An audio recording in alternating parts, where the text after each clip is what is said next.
नमस्कार। आज हम आपको बीकॉम थर्ड ईयर में पेपर है विपणन के सिद्धांत, ठीक है, principle of marketing, third part ये है। इसमें हम आपको आज बताएंगे उपभोक्ता व्यवहार यानी कि कंज्यूमर बिहेवियर।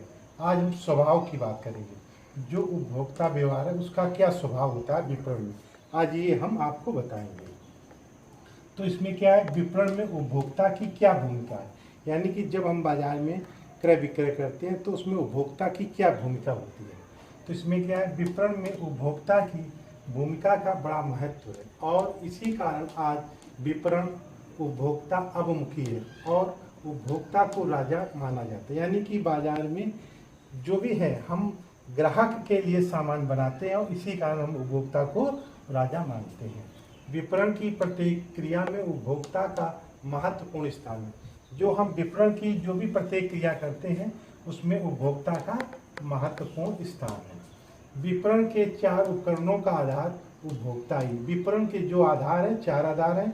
नंबर 1 वस्तु, नंबर 2 मूल्य, नंबर 3 है संवर्धन, नंबर 4 है भौतिक वितरण।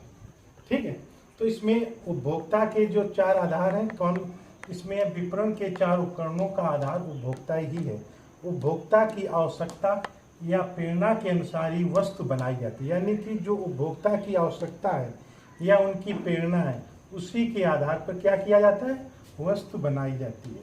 उसकी ब्रांड निश्चित की जाती है, यानी कि उसी के आधार पर वस्तु बनाई जाती है और उसकी ब्रांड निश्चित की जाती है। उसके पैकिंग का तरीका भी निश्चित किया जाता है। मान लीजिए जो हम वस्तु बनाएंगे, ब्रांड निश्चित कर दिया, अब हम ये सोचेंगे उसकी पैकिंग कैसे करें, उसका भी वो हम निश्चित करते हैं और उसे मुफ्त सेवाएं प्रदान की जाती है। यानी कि और हम उसे उपभोक्ता तक पहुंचाने की हम मुफ्त सेवाएं प्रदान करते हैं।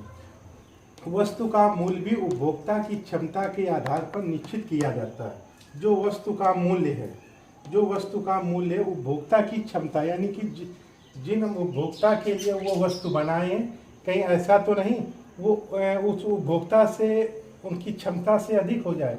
और हमें इसका भी ध्यान रखना जो हमारे उपभोक्ता हैं वो ऐसा मूल्य रखें जो हमारे उपभोक्ता उस वस्तु को खरीद लें तथा उसके उधार देने की शर्तें तय की जाती हैं। अगर वो उपभोक्ता अगर नगद नहीं ले पाता है तो हम उसे उधार देने की क्या शर्तें होती हैं उसको भी हम तय करते हैं। संवर्धन क्रियाएं भी उपभोक्ता की प्रेरणा पर आधारित होती हैं। जो संवर्धन क्रियाएं हैं, मान लीजिए हमने कोई वस्तु बनाई लेकिन वो उपभोक्ता तक उसका विज्ञापन किया, उन व्यक्तिगत अपील की, ये किसके अंतर्गत आती है, ये संवर्धन के अंतर्गत आती है। तो जब हम कोई वस्तु बनाएंगे उसका विज्ञापन करेंगे या व्यक्तिगत अपील करेंगे तो ये उपभोक्ता तक जब वो बात, जब हमारी वस्तु वो उनके तक पहुंचेगी तो वो हमारी वस्तु से वो हो जाएंगे। भौतिक वितरण व्यवस्था भी उपभोक्ता की सुविधा को ध्यान में रखकर तय की जाती है। जो भौतिक वितरण है, जो भौतिक व्यवस्था भी उपभोक्ता की सुविधा को ध्यान में रखकर तय की जाती है। जो यानी ऐसा भी ना हो कि जो हमारे उपभोक्ता हैं उनको सामान लेने के लिए बहुत दूर तक जाना पड़े, हमें उनको पास में ही उनके लिए अब जो है व्यवस्था करनी पड़े जिससे कि वो दूर न जाके वो हमारी वस्तु को पास में ले लें, जिससे कि उसकी वस्तु पास ही दुकान पर मिल जाए। यही नहीं, उपभोक्ता की आय, शिक्षा, रोजगार, आयु तथा आर्थिक स्थिति भी विपणन पर प्रभाव डालती है। यानी कि जो यही नहीं, जो उसकी आय क्या है, उसकी आयु अगर आयु अगर अधिक होगी वो उसी हिसाब से उसकी सोच होगी। कैसी उसकी शिक्षा है, अगर शिक्षा है तो उसी आधार पे वो सोचेगा। अगर रोजगार व्यक्ति है, उसके पास पैसा है तो उसी आधार पे वो वस्तु लेगा। उसकी आयु क्या है था, उसकी आर्थिक स्थिति, यानी कि विपणन में ये सभी जो प्रभाव डालती है, आय भी प्रभाव डालती है, शिक्षा भी है, रोजगार है, आयु तथा आर्थिक स्थिति भी विपणन पर प्रभाव डालती है। यानी कि ये सभी चीजें जो है विपणन पर प्रभाव डालती हैं। नेक्स्ट है उपभोक्ता का मनोविज्ञान। यदि कोई निर्माता अपना स्वस्थ विपणन कार्यक्रम बनाना चाहता है तो उसके लिए अन्य बातों के अतिरिक्त इस बात की भी आवश्यकता है कि वह उपभोक्ता के मनोविज्ञान का अध्ययन करे।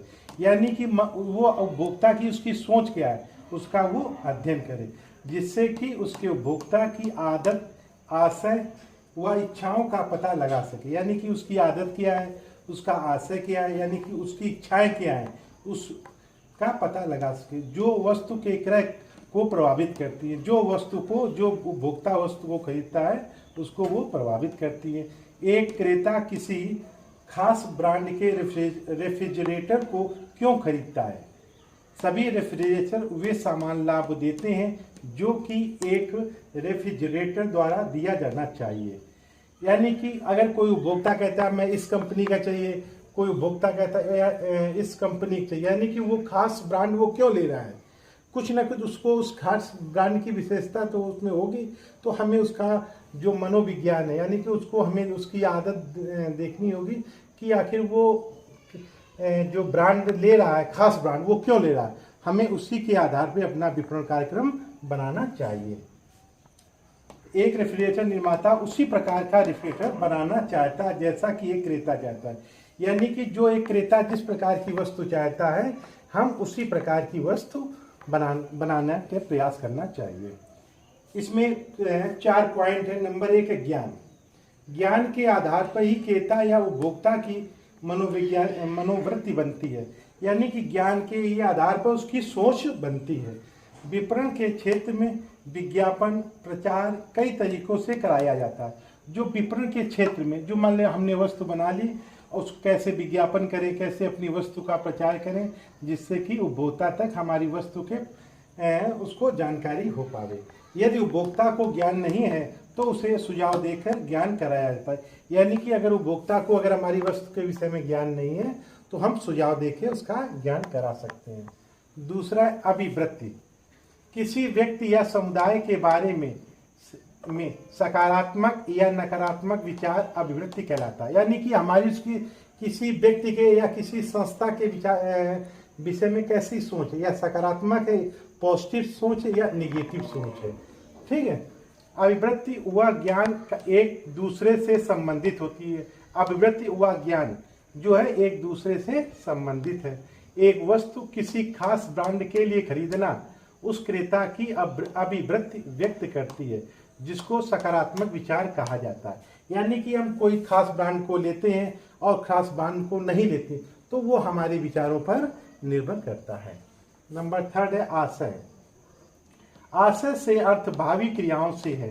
जैसे यदि कोई व्यक्ति अगले वर्ष स्कूटर खरीदने की इच्छा रखता है, ठीक है, और इसके लिए बचत करना आरंभ कर देता है। यानी कि हमें अगर स्कूटर खरीदना है और हम थोड़ी थोड़ी उसको बचत करने की, स्कूटर खरीदने के लिए बचत करना आरंभ कर देते हैं, तो यह इसका प्रमाण है कि उसकी इच्छा स्कूटर खरीदने की है।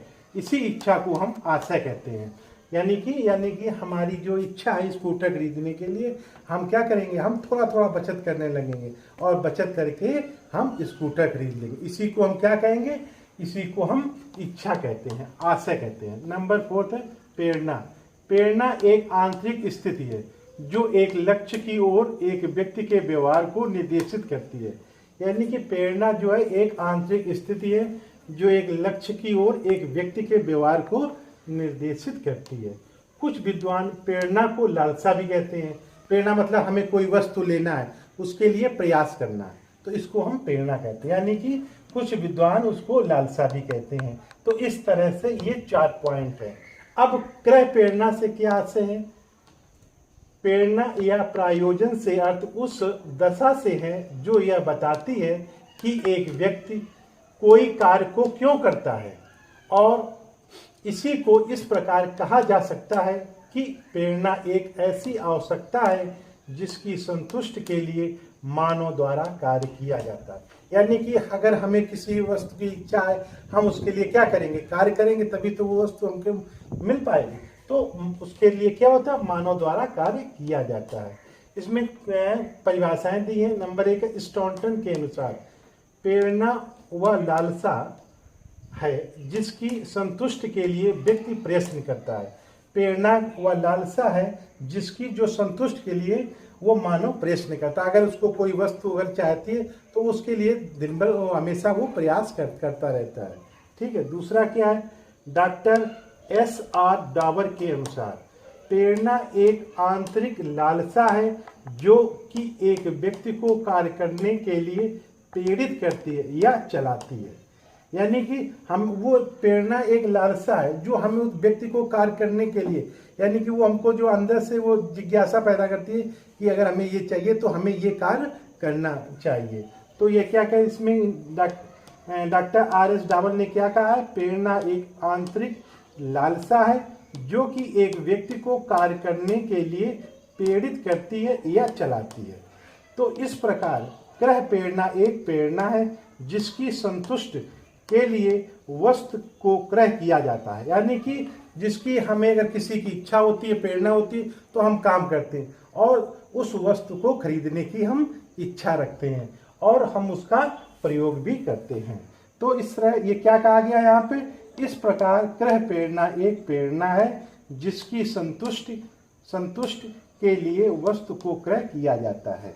तो इस तरह हम आपने देखा उपभोक्ता व्यवहार, उसके स्वभाव में इन बातों पे जो वस्तु क्रय की जाती है, ये सारी बातें उस पर प्रभाव डालती हैं। इसी प्रभाव को ध्यान में रखकर जब एक निर्माता किसी वस्तु का निर्माण करता है तो इन सारी बातों को वो ध्यान में रख के ही अपना विपणन कार्यक्रम बनाता है, जिससे कि वो अपना व्यवसाय अच्छे ढंग से चला सके। नमस्कार।